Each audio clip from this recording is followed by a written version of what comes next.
Hi, it's Michelle from Movement Lesson, and I just came from a class, so this is kind of on my mind, so I wanted to discuss it a little bit further. This is about client-patient relationship with a professional. Professional could be a doctor, therapist, anybody really, a plumber, I don't care. You have a right to feel successful. I'm not saying life is meant to be easy. There are challenges in life and we have to step up to them. If a professional is asking you to do something, though, that you're not comfortable with, that's time to take a look. You're entitled to a second opinion. You're entitled to have your feelings heard. You're entitled to say, I'm nervous about the situation. I don't understand it. When you're going into a medical environment, medical professionals are talking to you in a way you might not be familiar with, and that's okay. You did not go to med school. I didn't go to med school. The reason I really feel that Movement Lesson works is because everything that I ask someone to do on my table is successful. I don't force, there's no pain involved. I'm looking to see, even if it's a little bit, if just this little bit of the shoulder, if that's functioning, then this is possible, then this is possible, and then this is possible. But if I've never met you before, I'm not going to ask you to do this if I don't know that this is possible. And it's all in relationship. Now, it could be, because if it's not happening, it could be your clavicle, it could be your scapula, it could be your third vertebrae, it could be your rib. I don't know until I start filling you up in a sense, but that's one of the things I'm looking for, whether it's an infant to 91. However, when you go into some situations, and I'm going to pick on, I don't care, physical therapy. Now again, be nice to me on YouTube. I'm not going after the entire profession. I'm just trying to give an example. If you don't do it, that's fine. And if you do something like this, you might want to think about your relationship with your clients for a second. So let's say someone comes to you and they've had hip replacement, and they're expected to, say, ride a stationary bicycle. Before there's any applied pressure, look to see if they can even do the movement. For all you know, they've never ridden a bike before in their life. If they've never ridden a bike before in their life, they don't have the organization of the pelvis. They don't have that kind of childhood memories to refer upon. It's a different situation. And even if they had ridden a bike, they didn't ride a bike with that hip that they now have. That's a new hip. Their brains never played with it, and that's what this is. That's what learning is. It's play. You see it with the babies, but you see it with adults. It's this, it's this, it's this, it's play. Oh, we can do this. Oh, we can't. Oh, wow. You know, but you start off here. If this isn't, again, successful, I can't take someone who's like this and suddenly put their hand over their head, or in this kind of situation, because I'm looking for this relationship. What if they're like this and the hand starts to get unorganized? What, you know, and I have to look for all of these little things. And that's my relationship I have with my client. That's the way they breathe, the way they do. That's the way they organize the way they do. So let's say this person can't even ride the bicycle. Well, now you're asking them to do it with, say, 30 pounds of pressure. And now you're sitting there saying, come on, sweetheart, come on, you can do it, you can do it. No, they couldn't do it before you added 30 pounds. They certainly can't do it now. They get sore, they get injured, they feel like failures. And you don't understand what they go home with. They look to surgery, they looked for that to get them better, not in a sense to make them worse. And lots of times that's what happens, because that whole conversation is going on that's not successful. You're not looking for their successes to translate over. Like if they can ride the bike there, then they can get in and out of the car easier. Then movements translate. You know, I haven't jumped on a trampoline in a couple of months. I certainly can do it. I don't have to practice those movements. However, I can just jump as if I'm on the trampoline, or not jump and just think about it. But I don't have to do all these things. So on that behalf too, if someone's asking you to do something that you don't feel comfortable with, and again, I'm not saying you shouldn't be challenged. That's different. But if somebody's asking you that's going to cause discomfort to a degree where you're going to feel the failure, or being told you have to be put on antidepressants because you're not cooperating with the system, because you feel like the failure there, that's a conversation that shouldn't be had. Or I've had a client that had balance issues and was given medicine, that was one of the side effects, was impairing balance. Well, that's not the conversation she needed to have, and being told she needed 3 to 4 months to get used to it. Now, I'm sorry, I'm not a doctor. If that was the only medication available, but in lots of cases there are other medications that maybe don't have those kind of side effects to, again, keep you more successful. What's worse, the medicine or the falling? You know, and these have to be taken into consideration. But again, if you're not conveying those concerns to who you're dealing with, and it's okay to, then you have to look at that relationship in your life. People shouldn't upset you. You shouldn't go home and feel a certain way. Again, yes, there are stresses in life. I get that. It's how you relate to those stresses. Are you breathing? Are you calm? It's okay to be mad, but be a healthy mad. Don't be, postal.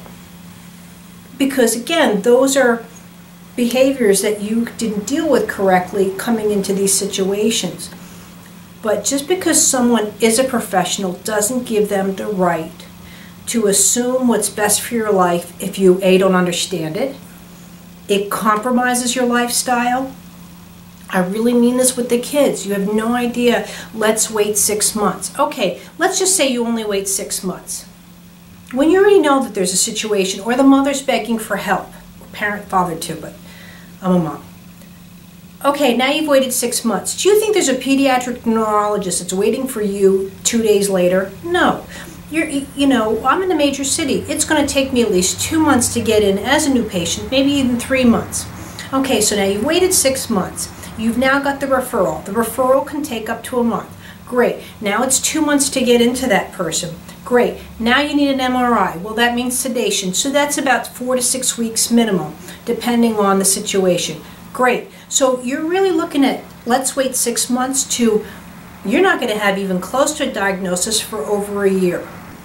Again, if that's a conversation that's unacceptable to you, or you want more clarification, you have a right to get a second opinion. You have a right to be more assertive with your care. Just because you're being assertive doesn't make you aggressive. You're just trying to help your child or help yourself. And also too, just because there's a man that just left the office and he looks more compromised, or a baby, they're on oxygen, whatever. I'm grateful that I'm in better shape. I get that. I totally understand that. However, I have a right to a better life and existence if I care to. So does that person. And that person does not have the right. If you look good, you're thin, you're great, but you're in ravaging pain and you need help, don't let someone say to you, and it happens. So, and again, I'm just probably more on a rant because I've just dealt with people that are seniors, and this is what's bothering them, and then they really, and it's a shame to watch that happen because they just feel forgotten. And again, it might be just their individual situation, but they have a right to a better life. Just because you're not on a walker, it's not welcome to old age. It only is if that's acceptable to that person. And usually the person's treating you has never dealt with the family situation of that diagnosis, of even being old, not knowing what it's like that you can't tie your shoes, whatever the reason is. And it's not that they don't have compassion, it's just they have a different way of looking at it. And that's all that life is. We deal with people that have a different life view. Just like you're watching me, I have a different life view than you do. I get that. However, if that is compromising your lifestyle so much, when you need help, when you need medical attention, when you need physical therapy, God forbid, or movement therapy, or however you want to look at it, you just need help, you want to be better, you have a right to that. And that's okay.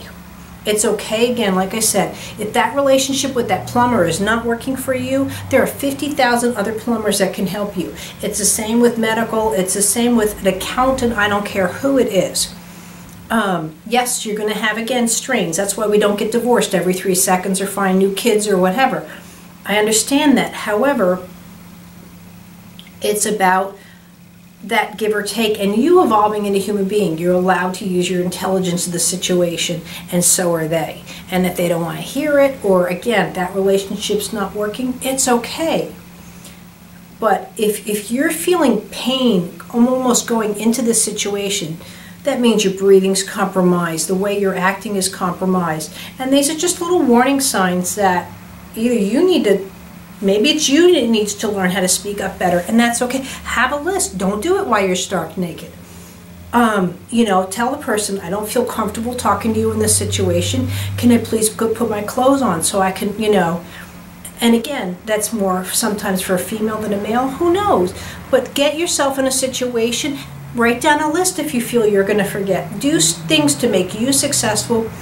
If you go into any kind of a therapy situation and they're hurting you, or you don't feel comfortable, the seat's uncomfortable, whatever reason, you have a right to say, listen, I don't understand what you're telling me. Can you slow down? I don't understand how my foot's supposed to be placed. Can you slow? Ask them, and I don't care if they think you're a dumb blonde or whatever you want to think. Don't worry about how people are going to view you if you're just trying to be successful. It's okay to ask those questions.